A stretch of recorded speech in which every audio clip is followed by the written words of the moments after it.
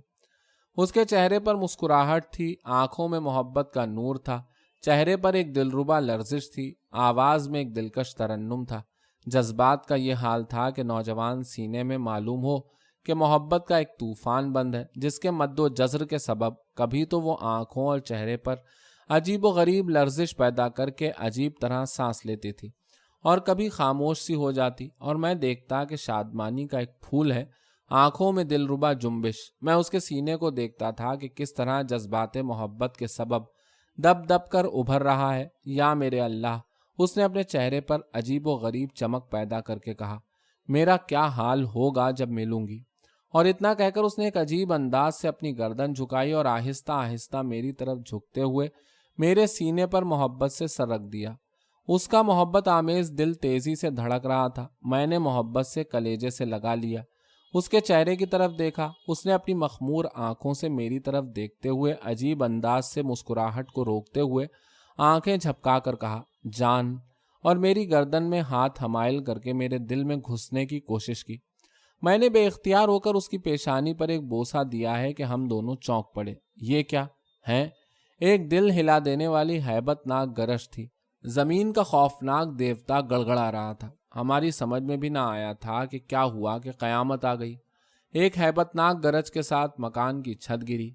میری بیوی کے منہ سے ایک دلدوز چیخ نکلی۔ سورہ اسرافیل پھونک دیا گیا تھا، اور قیامت کا شور تھا کہ الامان۔ نکلتے نکلتے کمرے سے مکان کی دیوار گری، اور میری آنکھوں کے سامنے میری جان سے زیادہ عزیز اور دلربا بیوی کے تنے نازنی پر ایک دیوار کا حصہ گرا۔ ایک چیخ تو اس کے منہ سے نکلی، اور بس میں نے ایک قدم آگے بڑھایا ہی تھا کہ میرے اوپر پتھروں کی بارش ہوئی، مگر میں نکل کر ایک میدان میں آ گیا جو برابر کے وسیع مکان کے گرنے سے بن گیا۔ ایک شور قیامت برپا تھا، اور چیخ پکار کے سبب کچھ سنائی نہ دیتا تھا، اور زمین سچ مچ ایسی چیخ رہی تھی کہ ساری فضا ہل رہی تھی۔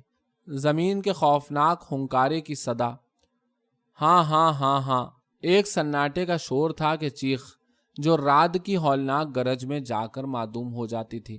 میں اور 2 آدمی اور ایک جگہ محفوظ تھے۔ خدا کی پناہ، کیا ہیبت ناک سین تھا۔ جب صبح ہوئی، زلزلے کی تباہ کاریاں ہمارے سامنے تھیں۔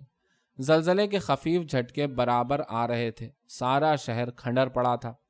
میں نے ہمت کر کے جا کر دیکھا، خدا کی پناہ میرا دل مسل کر رہ گیا۔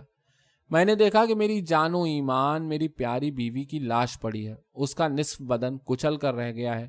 جس جانکنی سے اس کا دم نکلا ہوگا، اس کے آثار اس کے چہرے پر تھے، جو کبھی دلکشی اور حسن و نوجوانی کا مرکز تھا، جس پر کبھی عشق و محبت کا نور غلطا رہتا تھا۔ آہ میرے سینے سے نکلی اور میں سر پکڑ کر بیٹھ گیا۔ نوکر اور نوکرانی کی تلاش بیکار تھی، مگر میں اپنے محبوب کی لاش کیسے چھوڑ سکتا تھا؟ جس طرح بن پڑا، میں شام تک اپنی دلربا بیوی کی لاش نکال کر باہر لے گیا۔ مکان شہر کے کنارے ہی پر تھا۔ میں لاشے کو لیے بیٹھا ہی تھا کہ فوج کے گورے آئے اور میری مدد کی۔ اس محبت کی پڑیا کو روتے دھوتے اسی حالت میں نے اپنے ہاتھ سے فوجی امداد سے سپرد خاک کیا اور گھنٹوں سر پکڑے وہیں بیٹھا رہا کہ ہائے اس مایہ خوبی کو چھوڑ کر کہاں جاؤں۔ پیش نظر جو کچھ بھی تھا اس کا عشر اشیر آپ نے اخباروں میں پڑھا ہوگا۔ لاشوں کی بھرمار، زخمیوں کی چیخ پکار، الامان کیا سین تھا۔ میرا سر پھر گیا۔ الہی کدھر جاؤں اور کدھر نہ جاؤں۔ شکستہ قبر میرا مرکز تھا اور فوج کے گورے سپاہی کھانے کو دیتے تھے۔ لاوارثوں کا ایک جم غفیر تھا۔ کس لاپرواہی سے لوگ لاشوں اور زخمیوں سے بے نیاز تھے۔ سوال یہ تھا کہ میں کہاں جاؤں۔ سب کا ہجوم فوج کے سپاہیوں کی طرف تھا۔ جو ماں اور باپ تھے تو وہ تھے۔ 5ویں دن کا ذکر ہے کہ میں فوجی کیمپ سے قبر کی طرف جا رہا تھا کہ کیا دیکھتا ہوں کہ سامنے سے ایک شناسا چلے آ رہے ہیں۔ دماغ کا یہ حال کہ سمجھ میں نہ آیا یہ کون ہے اور کہاں دیکھا تھا۔ میں خود رک گیا۔ سیاہ خضاب کی ہوئی داڑھی، ستواں ناک، گورا رنگ، آنکھوں میں حیرانی اور پریشانی۔ مجھے دیکھ کر رک گیا۔ میں خود رک گیا اور حواس بجا کرنے کی کوشش کی۔ انہوں نے کہا سلام علیکم۔ میں نے جواب دیا۔ آپ کون ہیں؟ وہ بولے میں وہ آپ اسٹیشن پر۔ او ہو، میں نے پہچانتے ہوئے کہا، معاف کیجیے گا۔ یہ کہہ کر میں چلا۔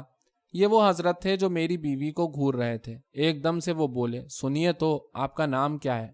میں نے نام بتایا، جس کے سنتے ہی وہ دیوانہ وار چمٹ پڑے۔ عائشہ کہاں ہے؟ میں نے کہا کون عائشہ؟ اس لیے کہ میری بیوی کا نام عائشہ نہیں تھا، میری بیٹی۔ انہوں نے کہا میرا نام محمد خان ہے۔ ارے، میرے منہ سے نکلا۔ یہ واقعہ تھا کہ یہ میرے خسر تھے۔ میں نے سب حال کہا۔ معلوم ہوا کہ بدقسمت باپ نے بیٹی کو دیکھ لیا تھا، اور چونکہ بیٹی اپنی ماں کی سچ مچ تصویر تھی، لہٰذا غیر معمولی شباہت کے سبب بیچارے اپنی بیٹی کو گھور گھور کر دیکھ رہے تھے اور چاہتے تھے کہ اچھی طرح دیکھ لیں، اور اپنی بیوی کو شبہ مٹانے کی غرض سے لانے ہی والے تھے کہ میں نے آ کر لتاڑا۔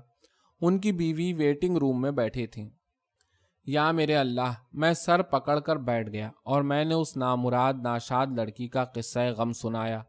آہ، وہ اپنے ماں باپ سے ملنے کے لیے کیسی تڑپتی تھی۔ باپ کی آنکھوں سے آنسوؤں کا دریا بہہ رہا تھا۔ میں نے اس قدر تکلیف دہ باتیں کاہے کو کبھی سنی ہوں گی۔ قبل اس کے کہ قبر پر لے چلوں، انہوں نے مجھ سے کہا کہ میں اپنی خوش دامن کے پاس چلوں۔ کون؟ وہی دلہن جس کو میں نے 20 برس پہلے دیکھا تھا۔ میں عرض نہیں کر سکتا کہ میرا کیا حال ہوا اور ان کا کیا حال ہوا۔ میں نے دیکھا کہ چشم زدن میں ان کے چہرے پر بڑھاپا آ گیا۔ میں نے یاد دلایا کہ میں کون ہوں، اور غم کی ماری نے مجھے بےتاب ہو کر سینے سے لگا لیا۔ گھنٹوں وہ رویا کی اور میں تسلی دیتا رہا۔ انہوں نے کہا کہ میں بغیر اپنی بیٹی کو دیکھے زندہ نہیں رہ سکتی۔ سوال یہ تھا کہ اب یہ کیسے ممکن ہے؟ رات کا سناٹا، ہو کا عالم تھا، قدم قدم پر قبریں تھیں، دور تک میدان چلا گیا تھا، فاصلے پر ریلیف والوں کی چہل پہل لالٹینوں کی جنبشوں سے آیا تھی۔ میں نے تیزی سے مٹی ہٹانا شروع کی۔ بیگار کا کام تھا۔ چشم زدن میں مٹی ہٹ گئی اور لکڑیاں ہٹا کر میں نے غار کی طرف دیکھا۔ باوجود تعفن کے میں اندر اتر گیا۔ میرے خسر بجلی کی ٹارچ ساتھ لائے تھے، وہ میرے ہاتھ میں تھی۔ میں نے قبر کے اندر روشن کی، چہرے پر روشنی ہوئی۔ بجلی کی تیز روشنی میں ایک دم سے میں نے اس نازنین کے چہرے پر نظر ڈالی۔ اس کی ناک اور منہ پر چاول سے سفید سفید رکھے دکھائی دیے۔ غور سے جو دیکھتا ہوں تو الامان، میرے منہ سے ایک چیخ نکلی۔ کیڑے ناک اور منہ میں بجبجا رہے تھے۔ میں بدحواس ہو کر ایک دم سے قبر کے باہر اچھلا ہوں کہ ایک چیخ کے ساتھ میری خوش دامن اندر گری، لیکن میں جو سر پر پیر رکھ کر بھاگا ہوں تو میرے خسر نے روکا۔ میرے ہوش بجا نہ تھے اور میں بھاگ آیا، اور ایسا بھاگا ہوں کہ پچھلے مہینے جو ذرا ہوش ٹھیک ہوئے تو اپنے خسر سے ملنے گیا ان کے وطن میں۔ دیکھوں تو چہرہ ہونق، مجھ سے ملے تو نہ دعا نہ سلام، بولے بلی۔ میں نے غور سے دیکھا، نوکر نے کہا دماغ خراب ہو گیا۔ معلوم ہوا کہ میری خوشدامن جو قبر میں گریں تو پھر نہ نکلیں، مر چکی تھیں، اور ماں بیٹیاں ایک ہی قبر میں سو گئیں۔ وہاں سے یہ لوٹے تو دیوانے ہو گئے۔ میں ٹھنڈی سانسیں لیتا واپس آیا۔ شکر ہے خدا کا زندہ ہوں، لیکن حال یہ ہے کہ چاول اگر کھانے میں آ جائیں تو مان وہی قبر کا سین سامنے آ جاتا ہے، منہ سے ایک چیخ نکلتی ہے اور معلوم ہوتا ہے کہ کیڑے بجبجا رہے ہیں۔ ویسے دماغ ٹھیک ہے، دنیا کے کاروبار کرتا ہوں اور میری اس کمزوری کا کسی کو علم بھی نہیں، لیکن عرض نہیں کر سکتا اپنی بیوی کی چند روزہ صحبت کی یاد میرے دل سے کبھی محو نہ ہوگی۔ میرا اس کا ساتھ محض چند روز رہا، لیکن اپنی لافانی محبت کا نقش میرے دل پر چھوڑ گئی۔ اپنے ماں باپ سے ملنے کے لیے وہ کیسی بےتاب تھی اور کیسی بے چین تھی۔ بس یہ سمجھ لیجئے کہ پانی کے باہر جو کبھی مچھلی دیکھ لیتا ہوں تو وہی حالت پیش نظر ہو جاتی ہے، اور صدمہ مجھے اس کا ہے کہ حیف صد حیف وہ ناکام گئی۔ جوانی اور ناکام محبت، میں سر دھنتا ہوں جب اس امر پر غور کرتا ہوں کہ تقدیر کی خوبی تو دیکھیے کہ ماں باپ اور بیٹی تینوں کے تینوں ماہی بے آب اور ایک ہی جگہ جمع تھے اور نہ مل سکے۔